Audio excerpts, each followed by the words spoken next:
Hello అండి, అందరు ఎలా ఉన్నారు? బాగున్నారా? హాయ్, నేను ఇవాళ ఒక కొత్త వెరైటీతో వచ్చేసానండి మీ ముందుకి. బోండాలు చేద్దాం అనుకుంటున్నాను.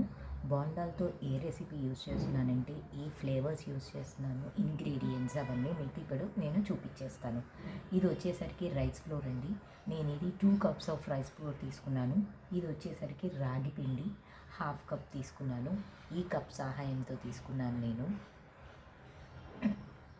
అండ్ దీనిలోకి నేను ఏంటంటే చోప్డ్ ఆనియన్స్ తీసుకున్నాను, 2 small size of onions and 1 carrot. నేను వచ్చేసరికి ఈ బ్లెండర్ యూస్ చేశానండి, మీకు ఉపయోగపడుతుందని చెప్పేసి నేను జస్ట్ మీకు చూపించేస్తున్నాను. బటర్ఫ్లై మోడల్ అనమాట ఇది. జస్ట్ మనం అసలు కష్టపడనక్కర్లేదు, జస్ట్ ఇలాగా చూప్ చేసుకుని మనకి ఎంత సన్నగా కావాలి అనుకుంటే అంత సన్నగా కూడా మనకి ఇది వచ్చేస్తుంది. దీన్ని జస్ట్ ఇలా థ్రెడ్ని ఇలా పుల్ చేస్తే చాలండి, మనకి ఎంత సన్నగా కావాలనుకుంటే అంత సన్నగా వచ్చేస్తుంది. చాలామందికి పెద్ద పెద్దగా ఉంటే నచ్చదు కానివ్వండి, స్మాల్ స్మాల్ పీసెస్గా ఉండాలి అంటూ ఉంటారు. సో అందుకని చెప్పేసి నేను ఇది మీకోసం రీల్ చూపించడానికి నేనేం తీసుకున్నాను చాప్ చేయడానికి అని చెప్పేసి నేను ఇది మీకు చూపించేస్తున్నాను. అండ్ నేనైతే ఈ రెసిపీకి గ్రౌండ్నట్ చట్నీ యూస్ చేస్తున్నాను అండ్ దీనిలో రెడ్ చిల్లీస్ యూస్ చేస్తున్నాను. సో మనము దీనిలోకి నేను కొంచెం ఫ్లేవర్ కోసం జీలకర్ర జస్ట్ చిటికెట్ తీసుకున్నాను, కొంచెం వామ్ తీసుకున్నానండి, కొంచెం పించ్ ఆఫ్ వామ్ అండ్ ఈ పించ్ ఆఫ్ నువ్వులు, తెల్ల నువ్వులు, నల్ల నువ్వులు, ఇవి 2 తీసేసుకున్నాను. సో ఫస్ట్ అయితే నేను చట్నీ వేయించేసేసుకుంటానండి. వన్స్ చట్నీ వేయించేసుకునే లోపు మనం పిండి కలుపుకోవచ్చు. ఈ పిండికి నేను ఏం చేశానంటే కలిపేయడానికి ఆల్రెడీ గోరువెచ్చని నీళ్ళు మాత్రం తీసేసుకున్నాను, గోరువెచ్చని ఈ గ్లాస్ సహాయంతో. సో మనం అనేది కలిపేసేసుకోవచ్చు, ఈలోపు నానుతూ ఉంటుంది. వన్స్ మనం ఒక సైడ్ వచ్చేసరికి మనము పల్లీలు వేయించేసుకుంటూ మనం పిండి కూడా కలిపేసేసుకుంటే పిండి నానుతుంది, ఇటువైపు పల్లీలు అవుతుంది, మనం గ్రైండ్ కూడా చేయొచ్చు. నేనైతే ఈ సాల్ట్ వేస్తున్నానండి, దీనిలో 1/2 spoon salt and pinch of chilli powder use చేస్తున్నాను.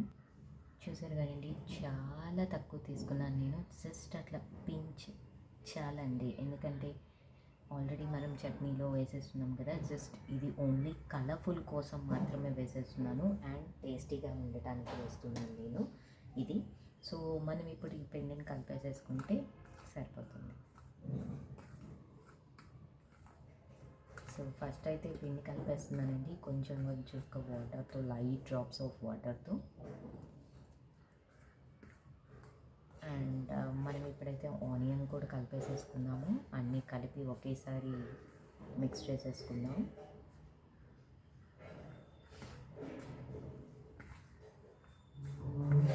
అంటే పిల్లలు ఇలా డిఫరెంట్గా ఉంటే రాగిపిండి లైక్ చేస్తూ ఉంటారు, లేకపోతే తినరు కదండి అచ్చం రాగిపిండి ఇస్తూ ఉంటే. అంటే ప్రతిసారి ప్లెయిన్ రాగిపిండితో లేకపోతే ఇట్లా డిఫరెంట్ మిక్స్తో ఇస్తూ ఉంటే పిల్లలంతా లైక్ చేస్తూ ఉంటారు, అదిగాక పెద్దవాళ్ళు కూడా లైక్ చేస్తూ ఉంటారు.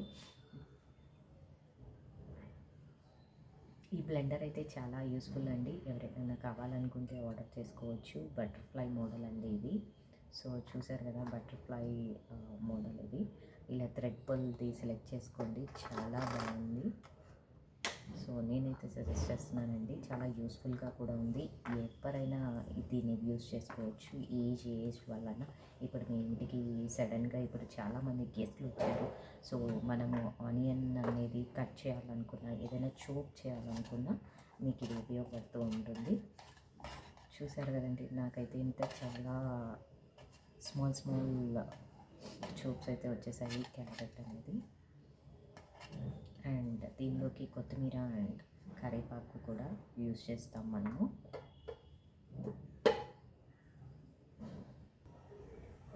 ఇదిగోండి చూసారా, నేనైతే పిండి కలిపేసేసానండి. ఈ టెక్చర్ అనేది ఎలా ఉండాలంటే మనం బోండాలు వేసే టెక్చర్లో ఉండాలి. సో అలాగ కలుపుకోవాలి, మరీ ఎక్కువ నీళ్ళు అయితే వేసేసేయద్దండి. సో మనం ఇలా బాల్ చేసేసి ఇలా డిప్ చేసేటప్పుడు ఇలా పడిపోవాలండి ఆయిల్లో. అంటే సో ఆ టెక్చర్ వచ్చేదాకా చాలండి. మనకి తెలుసు కదా దోస పిండి, ఇడ్లీ పిండితో ఎలా బోండాలు అయితే చేస్తామో ఆ కన్సిస్టెన్సీలో ఉన్నప్పుడు మనం నీళ్ళు అనేది దానికి తగ్గట్టు కలుపుకోవాలి. అండ్ ఇది ఒకటి మనం ఇలా బోండాలుగా చేసుకోవచ్చు, లేదా గుంత బోండాలు అని అంటారు కదా, సో ఆ గుంత బోండాల్లో కూడా వేసేసుకోవచ్చు. అంటే డిఫరెంట్ స్టైల్స్ ఆఫ్ వేసుకోవచ్చని నేను మీకు చూపించేస్తున్నాను. నేనైతే ఇలా కలిపేసేసుకున్నానండి. వేడి నీళ్ళతో ఎందుకు తీసుకున్నానంటే గోరువెచ్చని నీళ్ళు పిండి వెంటనే నానిద్ది అని చెప్పేసి తీసుకున్నానండి. ఇటు సైడ్ అయితే నేను ఆల్రెడీ ప్యాన్ పెట్టేసి నేను పల్లీలు కూడా వేయించేస్తూ ఉన్నాను ఒక సైడ్. ఈ లోపు ఇది సోక్ అవుతూ ఉంటుంది. మనకి ఈ టెక్చర్ వస్తే చాలండి, బోండా టెక్చర్ వస్తే. చూసారు కదండి, నా పిండి అయితే కలిపేసేసుకున్నాను, నానింది. నేను ఆల్రెడీ ఒక 15 మినిట్స్ వెయిట్ చేశాను, ఎందుకంటే ఈ పల్లీలు అనేవి వేగాలి కదా. సో నేను ఏం చేశానంటే పల్లీలు కొంచెం ఎర్రడాలుగా వేయించేసానండి. ఈ కలర్ వచ్చేదాకా వెయిట్ చేసేసాను. అండ్ దీనిలోనే నేను ఒక హాఫ్ స్పూన్ అల్లం వెల్లుల్లి పేస్ట్ వేసేసుకున్నాను. నేను ఆల్రెడీ అది గ్రైండ్ చేసేసి పెట్టుకున్నానండి. హోమ్ మేడ్ అల్లం వెల్లుల్లి పేస్ట్ వేసుకున్నాను. అండ్ ఇందులోనే నేను ఏం చేశానంటే కొబ్బరి వేస్తున్నానండి, మరీ ఎక్కువ వేసుకోవట్లేదు. ఇది వచ్చేసరికి మనము ఇంట్లోనే కొబ్బరికాయ కొడతాం కదా, దీన్ని ఎండబెట్టేసి అండ్ ఎప్పుడు కావాలంటే అప్పుడు యూజ్ చేయొచ్చు అని చెప్పేసి నేను ఆ కొబ్బరి అనేది యూజ్ చేశాను. చాలా తక్కువ యూజ్ చేశానండి, అనుకోవాలంటే ఒక స్పూన్ కొబ్బరి అనుకోండి. అండ్ దీనిలోనే నేను రెడ్ చిల్లీ వేసేస్తున్నాను. గ్రీన్ చిల్లీ బదులు రెడ్ చిల్లీ వేస్తున్నాను నేను. ఇది గ్రౌండ్నట్ చట్నీ కదండి, సో మనకి కొబ్బరి తురుము అనేది బాగుంటుంది బోండా కాంబినేషన్తో, కొబ్బరి వేసుకునే చట్నీ. అండ్ ఇది మీకు కావాలనుకుంటే అచ్చం పల్లీలు కాకుండా హాఫ్ పుట్నాలు తీసుకోవచ్చు, శనగపప్పు అంటారు, హాఫ్ గ్రౌండ్నట్స్, హాఫ్ శనగపప్పు, రెండు కలిపి కూడా మిక్స్ చేసుకోవచ్చు. లేదా అచ్చం శనగపప్పు వాడే వాళ్ళు కూడా కొబ్బరి విత్ శనగపప్పు వేసుకొని చేస్తారు అచ్చము. సో మీకు ఎలా కావాలంటే అలా చేయొచ్చు. బట్ ఈ పల్లీలు విత్ కొబ్బరి అండ్ విత్ బోండాస్తో అయితే ఈ ఫ్లేవర్ అండ్ ఇది చాలా టేస్టీగా కూడా ఉంటుంది ఈ కాంబినేషన్తో అయితే. సో అందుకని చెప్పేసి నేను మీకు ఈ రెసిపీని ఈ కాంబినేషన్తో చూపించేస్తున్నాను. చూసారు కదండి, బోండాలు అయితే వేసేసాను నేను దీన్ని ఇంకో వెరైటీగా కూడా అని చెప్పాను కదా, ఇంకో డిఫరెంట్ వేగా కూడా వేసేయచ్చు అని, గుంత బోండాలు. అండ్ ఇది మనకు కావాలంటే పొంగలం లాగా, అంటే సెట్ దోశ అంటారు కదండి, పొంగలం కానీ సెట్ దోశలకు కానీ అలా కూడా వేసుకోవచ్చు. నేను అది కూడా చూపించేసేస్తాను మీకు. చూసారు కదండి, గుంత బోండాస్ అని చెప్పాను కదా, సెకండ్ స్టైల్ ఆఫ్. నేనైతే ఆయిల్ వేసేసాను, అన్నిట్లో కొంచెం కొంచెం వేసేసుకున్నాను. ఒక హాఫ్ స్పూన్ సరిపోతుందండి. మనం ఎక్కువ అయితే వేయనక్కర్లేదండి. మనం బోండాకి ఎంత క్వాంటిటీ అయితే తీసుకున్నామో చిన్న చిన్న బాల్స్ లాగా ఇంతే తీసుకుంటాం కదా, సైజెస్ చిన్నవి. సో అదే సైజెస్లో నేను జస్ట్ అట్లా వేసేసానండి స్పూన్తో, ఎందుకంటే అది పొంగుతుంది కదా, మరీ ఎక్కువైతే పొంగేసిద్ది. సో అన్ని వైపులు మనం ఇది వన్స్ ఇలా బాయిల్ అయ్యాక వేగాక సో మనము దీన్ని తిప్పేసేయాలి. దీనిలో అయితే ఆయిల్ తక్కువ చూసారు కదండి ఎంత బాగుందో.